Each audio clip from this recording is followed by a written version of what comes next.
piece has its cheap copy, a quote that essentially sums up the current state of Roblox game development. I'm sure if you've been on the platform for at least 6 months, I'm sure you've noticed the numerous trends that have come and gone, as well as the hundreds of copies of that trendy game. But why are they so successful, and why are original games in general so uncommon on Roblox? Today we'll be taking a dive into that topic, and we'll even be taking a look into Roblox's past as a platform and see when trends started to emerge. There are 40 million games on Roblox approximately, and that number increases every day, even every hour.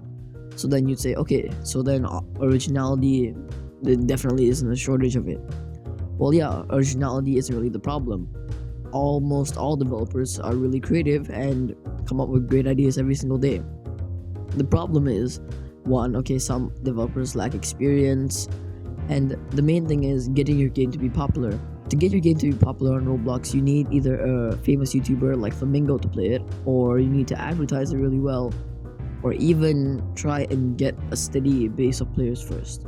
Third one is quite hard to do. And if you look at the Roblox Discover page, 3 really popular games with over 100,000 players would be Blox Fruits, Murder Mystery 2, and Brookhaven. These are really original games that don't have many copies.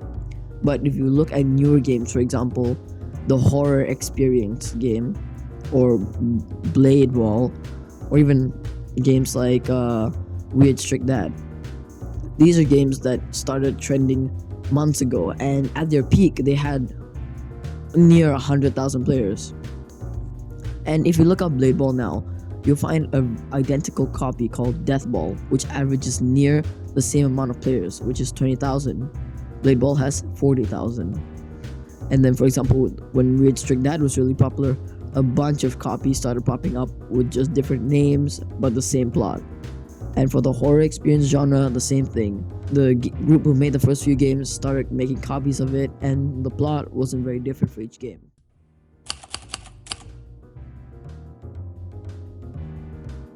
Roblox has been around for many years now, more than 14 years, almost close to 20 years.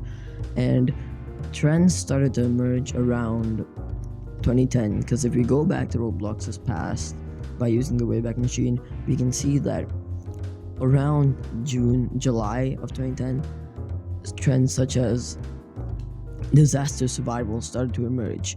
Currently, we can still find games like this today on Roblox, and the most prominent one being Natural Disaster Survival by Stickmaster Luke.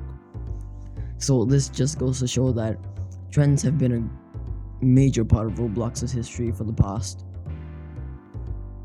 for most of its time as a platform. But this problem is more prevalent on Roblox than any other platform out there, and I'll cover this in a minute or two. But for now, we can see that back then, Roblox, you could find a variety of games, pirate, theft simulator, pirating simulator, and games like that. Now, today, if you were to upload a game, no matter how good it is, without advertising or without getting a famous YouTuber or gamer to play it, there is almost no chance of it becoming popular in the long run.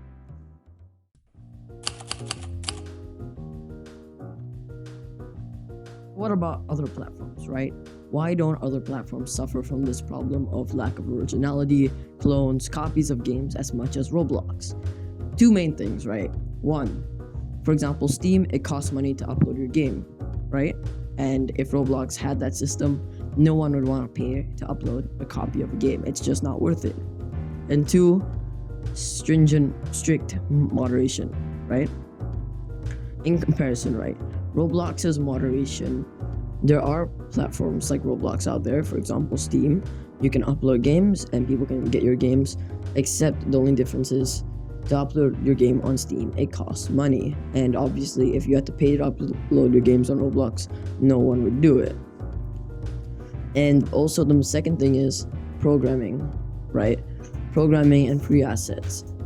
Free assets are a big thing on Roblox. For example, if you go to your toolbox right now in Roblox Studio, you will see a lot of assets related to very popular games. For example, Toilet Tower Defense, a very popular game at the moment. you'll find a lot of Skibidi toilet related assets in the toolbox. And the thing is, Lua is also not a very hard language to learn in comparison to languages like C++, which is why for someone to make a copy game or clone game, it doesn't take as much work. But when it comes to copies, for example, games like Death Ball and Blade Ball, Roblox, it's like a bit of a gray area, because Roblox's policy is that you can make games and they don't strictly say that it can't be a copy of a game. But obviously this is bad for the developers of the game, and they can't really file any copyright suits because Roblox doesn't have anything like that. This only applies to like maybe scams or anything of that sort.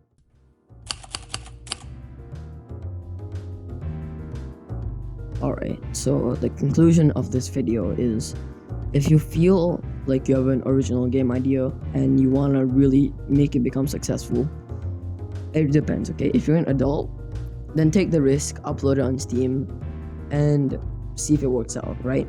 But make sure you have a good product, okay? And if you're a kid and you want to just try and become famous on Roblox, earn a good amount of money, then upload your game onto Roblox, or better yet, join a development studio or team. Because normally when you join a development studio, they can pay you a certain amount of Robux, and you can even help create really successful projects. There's nothing we as players or developers can do about the clones or copies of games. There will always be copies and clones of games. I'll probably make a part 2 of this video and address deeper concerns about game development, Roblox game development, and honestly what you should do if you want to make a successful game. So subscribe and let me know what you think of this in the comments and what I should talk about in the next and future videos.